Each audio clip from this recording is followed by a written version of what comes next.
Bismillahirrahmanirrahim. وَلْتَكُنْ مِنْكُمْ أُمَّةٌ يَدْعُونَ إِلَى الْخَيْرِ وَيَأْمُرُونَ بِالْمَعْرُوفِ وَيَنْهَوْنَ عَنِ الْمُنْكَرِ. Alhamdulillah wassalatu wassalamu ala rasulillah mabad. Allah berfirman, wajahidu bi amwalikum wa anfusikum. Berjuanglah kalian, berjihadlah kalian melalui hartamu dan dirimu. Hampir semua ayat-ayat berjuangan dan pengorbanan itu dimulai dengan bi amwalikum, harta kalian, harta kalian. Saya mengajak secara praktis dan kami sudah buktikan. Rp1.000 itu bisa luar biasa dahsyat. Bisa beli mobil, bisa buat kuburan, ya, bisa membangun masjid. Uang 1.000. Mari kita satukan uang 1.000 kita. Nanti kami jemput di rekening ini, insya Allah bisa kita buat. Di rekening ini insya Allah kita buat sebuah kekuatan umat dengan Rp1.000. Rp1.000 dahsyat. Assalamualaikum warahmatullahi wabarakatuh. Insya Allah sebuah momentum besar untuk kita sama-sama tadabburi sholat itu, evaluasi, muhasabah diri. Kita tidak puas jamaah sekalian dengan hanya sekedar sholat secara fisik. Bagaimana melibatkan hati kita? Bagaimana menghadirkan kita punya hati? Hadir dalam takbir, hadir di saat kita ruku, hadir di saat sujud dan seterusnya. Kita mulai dengan ini tulisan singkat. Sholat adalah terapinya kita punya jiwa. Ada terapi fisik, ada terapi jiwa.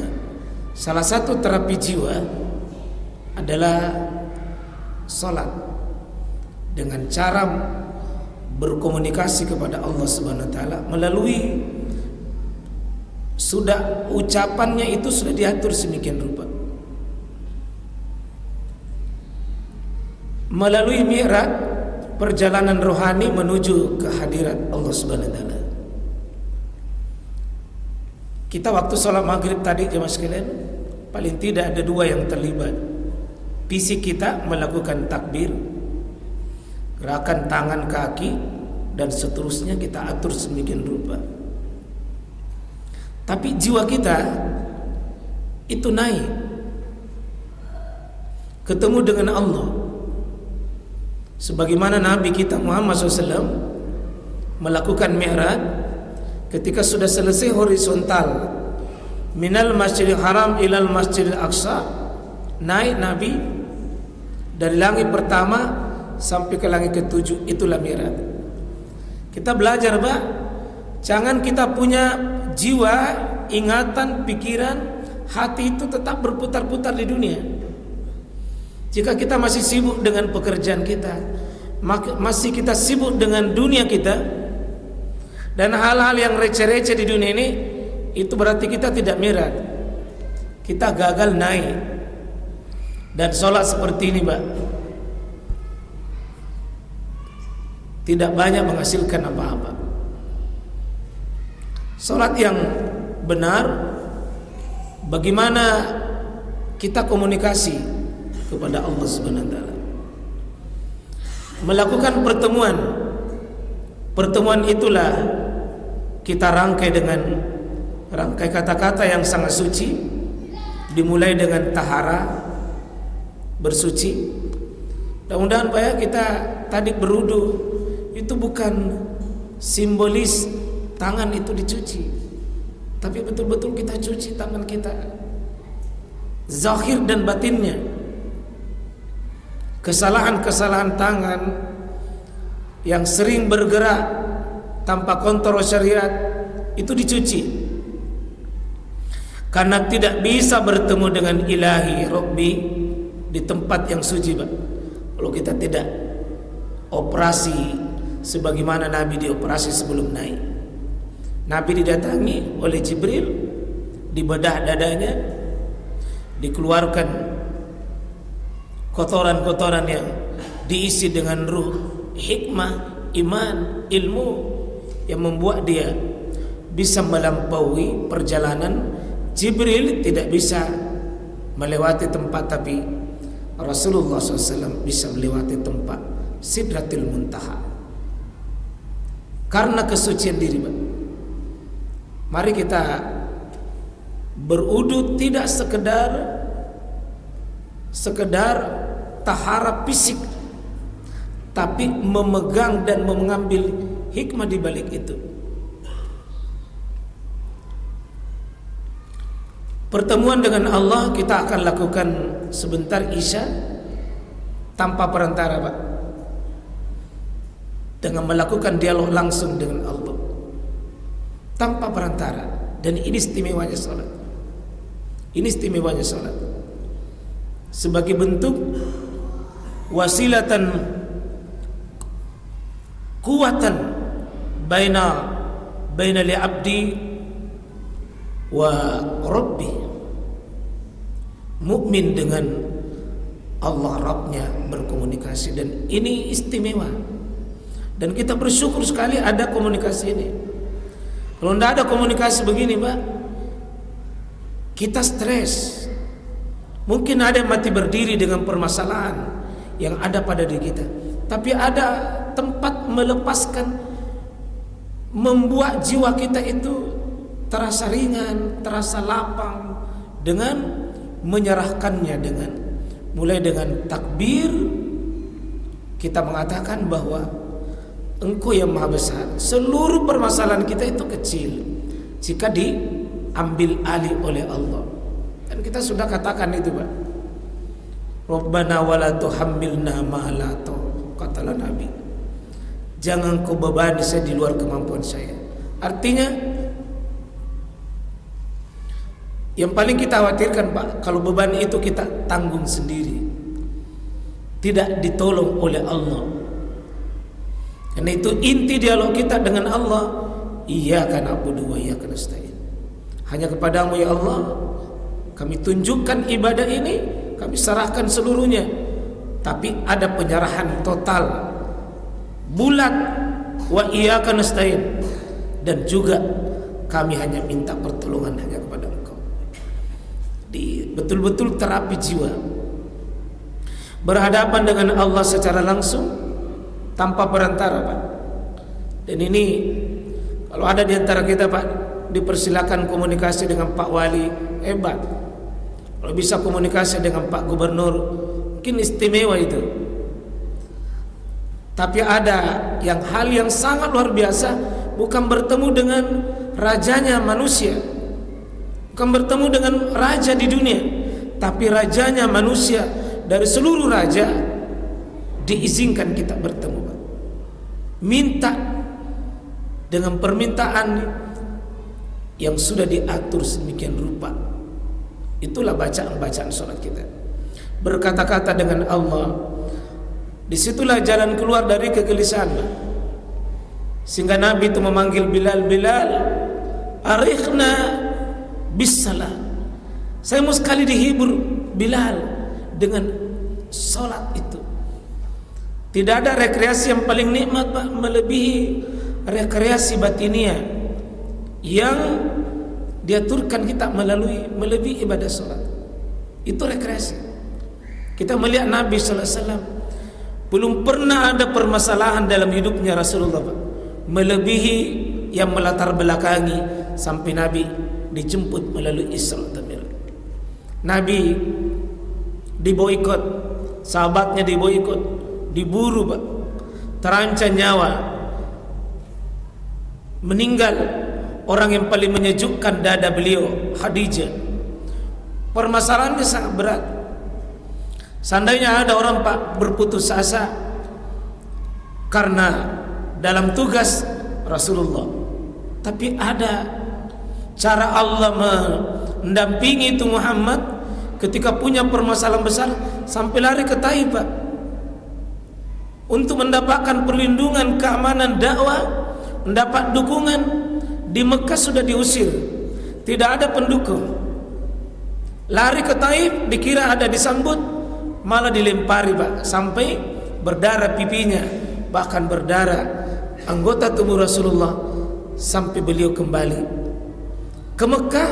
Di Mekah tidak ada lagi perlindungan. Itulah malam itu dijemput oleh Allah melalui malaikat Jibril. Itu seolah-olah Pak nasihat besar bagi kita. Ada hikmah besar. Kalau sudah tertutup semua pintu kebaikan di dunia, Pak, kalau sudah tertutup di depan kita, tertutup di belakang kita, tertutup di samping kita, jangan pernah berputus asa, Pak. Ada yang di atas. La'atiyannahum min baini aydihim wa min khalfihim wa min aymanihim wa syama'ilihim. Tapi ada satu yang tidak bisa didatangi oleh malaikat, iblis. Tidak bisa setan, Pak, dari atas. Depan boleh, belakang boleh, kanan boleh, kiri boleh. Tapi yang di atas, setan berputus asa, Pak. Jika manusia menghadapi buntu, manusia tidak mau lagi menerima dakwah, tidak mau lagi menerima nasihat, semua pintu-pintu pertolongan ditutup. Ada pintu yang lebar, Pak. Wasiat Rabbi ilas sama, lari ke pemilik langit dan bumi. Yang di atas tidak bisa diganggu-gugat oleh syaitan itu. Itulah doa Allahu Akbar. Engkau yang besar ya Allah. Dan pintu ini yang membuka Islam tersebar, Pak, ke seluruh dunia. Seluruh dunia, 53 negara di dunia dikuasai oleh Islam. Pintu dari mana, Pak? Pintu Isra Mi'raj. Sesudah Isra Mi'raj menyusul Nabi, semakin dididik jiwanya supaya sabar, semakin tegar, semakin kokoh, semakin yakin, Pak. Perjalanan hijrah dari Mekah ke Madinah. Jadi ada sebuah pesan sangat berat, Pak. Kalau mau terbuka rezeki itu biasanya, Pak, buntu dulu. Kalau mau terbuka kebaikan biasanya datang dulu masalah. Maka jemaah sekalian, bergembira di saat ada masalah, karena Allah tidak mungkin membiarkan hambanya di saat masalah lalu dia lari sama Allah. Tidak mungkin dibiarkan begitu buntu. Wa may yattaqillah yaj'al lahu makhraja. Dan itulah Rasulullah. Enaknya, Pak, kalau ada masalah, hamparkan sajadah, ambil air wudu, berdialog dengan Allah. Seperti itulah Rasulullah. Ketika ada masalah, start masjid, ke masjid, naik ke atas, kita lari ke tempat sujud. Tidak seperti ibadah haji, Pak, sekali seumur hidup diwajibkan. Puasa sekali setahun diwajibkan. Tapi untuk ibadah sholat tidak cukup sekali sehari, Pak. Dia 5 kali plus sunnah-sunnahnya. Karena Allah tahu manusia ini produk Allah. Allah tahu manusia itu punya banyak beban, dan cara untuk melepaskan bebannya adalah salat. As-salatu mi'rajul mu'minin. Salat itu, Pak, cara seseorang untuk naik bermi'raj kepada Allah SWT. Itulah sebabnya, Pak, disampaikan Bapak Ibu, tidak akan mungkin menikmati salat kalau ada orang dikuasai pikirannya, dikuasai hatinya oleh kebesaran duniawi yang ada pada dirinya.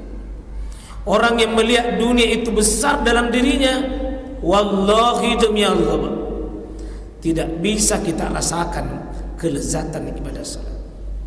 Orang yang menyembah dunia, cinta dunia besar, larut dengan dunia, tidak bisa, Pak, karena dia tertutup. Justru ketika takbir, ketika dia baca, bermunculan pikiran-pikiran duniawi. Lepaskan dia. Jangan kita dibelenggu oleh dunia ketika kita takbir. Lepaskan duniawi. Dunia kecil dan receh dibanding dengan rahmat dan pertolongan Allah Subhanahu wa taala. Syukur sekali, Pak. Saya lihat renungan Isra Mi'raj itu sangat besar. Isra Mi'raj mengajarkan kita keyakinan pertolongan Allah itu besar. Ketika Nabi hampir terancam nyawa, ketika Abu Talib sudah meninggal, tidak ada lagi pengawal dakwah Rasulullah. Senaknya orang kafir itu, Pak. Senaknya orang kafir memperlakukan Rasulullah dengan para sahabatnya. Mau lari keluar, ditahan. Di dalam tidak bebas. Tidak ada cara lain, lari, Pak. Itulah bahagianya orang beriman, Pak. Ada tempat curhat yang paling terbaik. Ada tempat untuk komunikasi yang paling nikmat. Apalagi kalau sunyi-sunyi, dikunci kamar, Pak, dikunci ruangan, lalu berhadapan dengan zat yang maha mendengar.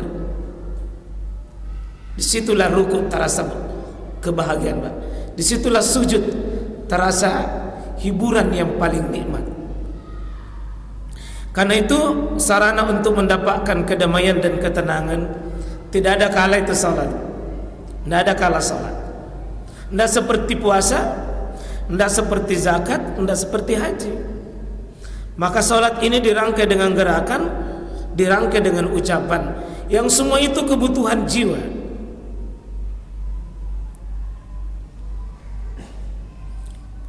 Mari kita segarkan badan kita dengan jangan dibebani terlalu beban, Pak. Jangan pikul sendiri, itu masalah. Jangan dibebani hati dan otak pikiran kita. Kita lepaskan. Itulah salat. Ketika Nabi punya masalah, Pak, terapi dirinya Nabi, lari ke tempat sujud. Mudah-mudahan semangat hidup kita dibangun.